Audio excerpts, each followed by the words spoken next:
Aujourd'hui, on va donc faire une Saint-Jacques d'Écosse, Saint-Jacques de plongée, avec une marmelade de citron, gomasio et une pâte de sésame noir. On va commencer avec des segments de citron qu'on va faire cuire pour faire une confiture avec du miel des Agriates, une région de Corse, un miel très puissant, graines de cardamome verte, on prend que la graine, on ne garde pas la peau, la gousse, le gingembre haché. Ensuite, on va passer au gomasio. On a des pistaches d'Iran, qui ont une belle couleur bien verte, naturelle, du sésame noir, ainsi que du sésame blond qui a été torréfié à 180 degrés, du piment d'Espelette et de la fleur de sel de Guérande. Pour la crème de sésame noir, on aura de l'encre de sèche, de la crème fraîche et encore des graines de sésame.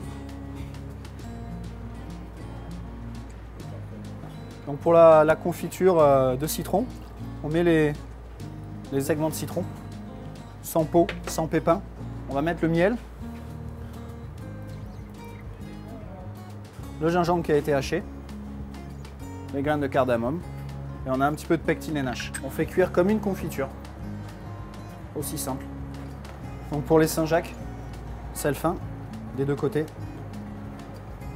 On va colorer en premier la Saint-Jacques sur la plus grosse tranche. On va démarrer avec un trait d'huile d'olive pour avoir plus de chaleur qu'avec du beurre, permettre une belle coloration et on finira ensuite avec une noix de beurre. Donc l'huile, on attend qu'elle soit chaude. On veut vraiment marquer la Saint-Jacques, la colorer. On va mettre une branche de thym, une gousse d'ail qu'on a écrasée. On va rajouter du beurre. À ce moment-là, on va commencer à baisser la puissance de la plaque. On va arroser les Saint-Jacques pour les nourrir. Le beurre va transporter le goût du thym et de l'ail. Pour vérifier la cuisson des Saint-Jacques, on va utiliser une petite aiguille. On va la planter en diagonale. Et avec la lèvre, on va sentir la température de la Saint-Jacques. Là, c'est cuit.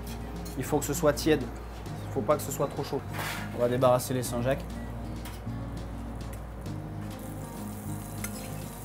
On va les assaisonner avec un petit peu de fleur de sel et de piment d'Espelette. Donc ça fait 8 minutes que la confiture a cuit. On va la débarrasser, la laisser refroidir. Pour le gomasio, c'est très simple. On va tout mélanger. On prend la pistache, le sésame qui a donc été torréfié, le sésame noir, le piment d'Espelette et la fleur de sel. Et on a juste à mélanger. La pistache va rajouter un croquant par rapport à un gomasio plus traditionnel avec sésame et fleur de sel. Visuellement, la pistache va ramener bien évidemment la couleur verte. En plus, celle-là a une jolie couleur pourpre. Et le piment d'Espelette va ramener le côté pimenté, l'épice et l'assaisonnement.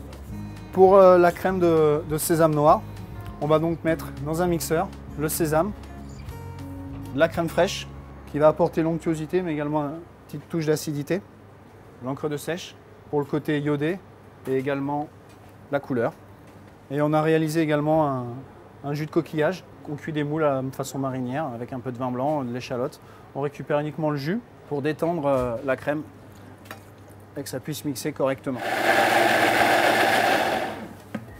Donc on mixe jusqu'à obtenir une crème noire, lisse. Et cette crème, on va la passer au tamis. Pour l'assaisonnement de la Saint-Jacques, on a la confiture. On va mettre sur la Saint-Jacques. On va la badigeonner. Et ensuite, le gomasio. On va faire une croûte en fait. On a passé la crème de sésame noir avec un pinceau dans l'assiette. On va l'étaler. On a une fleur qui s'appelle la fleur de bourrache, qui est iodée, et du mouron des oiseaux, qui a un petit côté amer. On va ramener un petit peu de verdure à l'assiette. La couleur, bien évidemment, il ne faut pas se mentir. On a récupéré le corail de la Saint-Jacques. On l'a fait déshydrater et ensuite on l'a mixé pour faire une poudre. On va légèrement en mettre sur l'assiette. On va disposer les Saint-Jacques. On a des chips de riz soufflé. On fait cuire un un riz à sushi, longuement, jusqu'à ce que ce soit très cuit, limite réduit en purée, avec de l'encre de sèche et juste un petit peu d'eau. Quand ça devient une pâte, on le roule, on le fait prendre au congélateur et ensuite, avec une trancheuse à jambon, on le tranche finement, on le refait déshydrater et dans une huile très chaude, on les fait frire. Et en fait, la température, le fait que ce soit déshydraté, la fécule fait que ça gonfle. Ça fait une chips de riz, un peu comme les chips de crevettes dans les restaurants asiatiques. Et on va finir avec la mousse coquillage, qui est donc le jus de coquillage, jus de moule, comme pour la crème de sésame, avec la crème liquide, crème UHT. Le plat est donc fini.